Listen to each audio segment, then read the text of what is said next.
आदिवासी एकता परिषद ने निकाली रैली व किया चक्का जाम।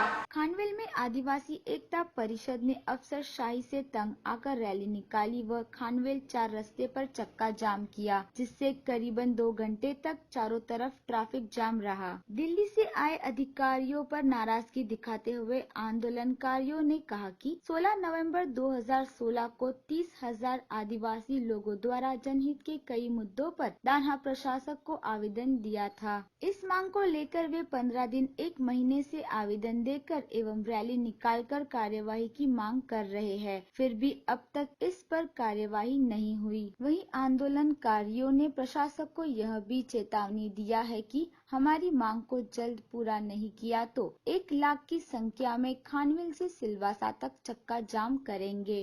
जहां आंदोलन के नेताओं ने हक एवं अधिकार के बारे में उपस्थित लोगों को विस्तार से समझाया। आदिवासीओ पोताना अधिकारों माटे लड़े छे, तेना माटे आ बधा आदिवासीओ भेगा थया छे। आदिवासीओने लूंटवामां आवे छे। जળ, જમીન, જંગલ અને એના અધિકારો એનો અમલ થતો નથી, પણ એને લૂંટીને આદિવાસીઓને બરબાદ કરવામાં આવે છે। અને આખા દેશની અંદર આદિવાસીઓની જે હાલત છે એ સેલવાસથી માંડીને અમદાવાદથી માંડીને દિલ્હી સુધીના શાસન એ આદિવાસીઓને જીવતા રાખવા માગતું નથી। આદિવાસીઓની જમીન એમણે મેળવવી છે, ઉદ્યોગપતિઓને જમીન આપવી છે। ઉદ્યોગપતિઓને જમીન આપવા માટે આદિવાસીઓ પાસે જમીન ખાલી કરાવવા માગે છે, અને જમીન ખાલી નહીં કરે તો એને નક્સલવાદી અને આતંકવાદી ગણીને એને ગોળીબાર કરવામાં આવે છે, ગોળીથી મારવામાં આવે છે। તો એની સામે આદિવાસીઓ પાસે એક જ રસ્તો છે કે કોઈપણ સંજોગોમાં આ ખાનવેલથી માંડીને સેલવાસથી માંડીને આખા દેશના આદિવાસીઓ આ જાતનો કાર્યક્રમ કરે છે।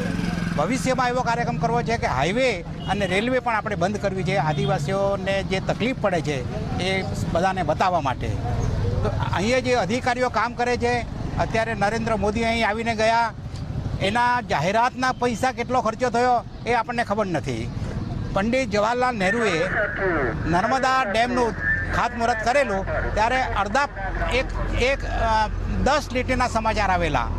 અહીંયા તો એટલી બધી જાહેર ખબર પાછળ પૈસા ખર્ચાય છે આદિવાસીઓના કે આદિવાસીઓને કશું મળતું નથી અને આદિવાસીઓને આ સરકાર મારવા માગે છે।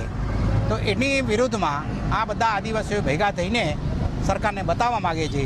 અને જો સરકાર એમ માનતી હોય કે અમે તમને દબાવશું તો એ સરકાર ભૂલી જાય છે।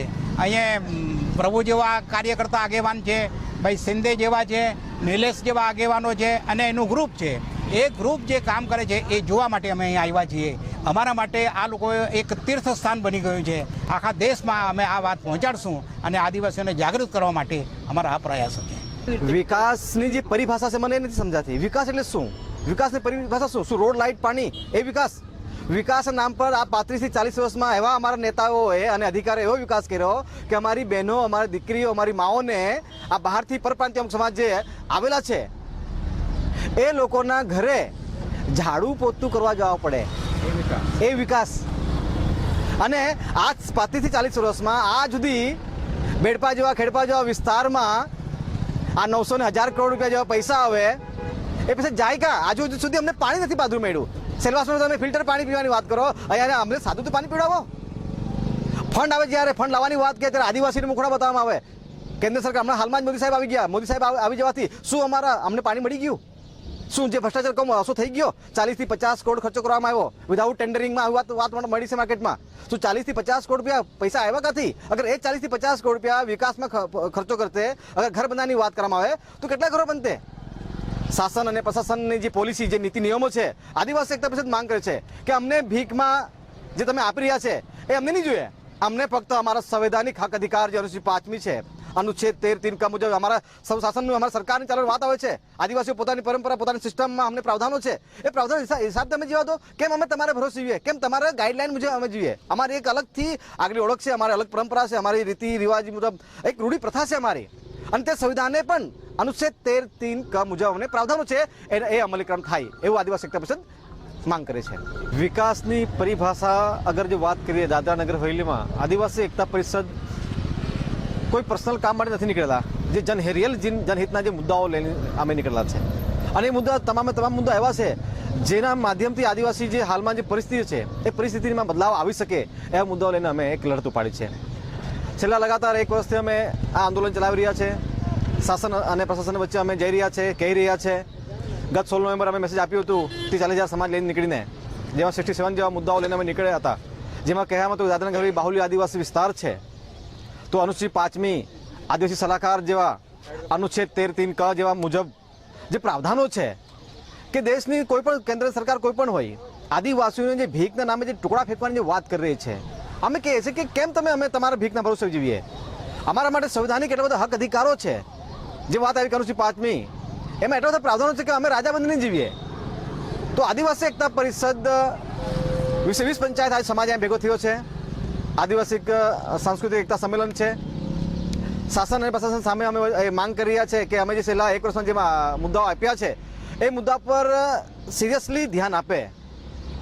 અને આજે જે ખાનવેલ ચોકઅપ કર્યું અમે એ સંદેશ આપવા માટે કે અમે જે છેલ્લા 1 વર્ષમાં જે મુદ્દાઓ આપ્યા છે એ મુદ્દાઓ પર તમે શું કર્યું?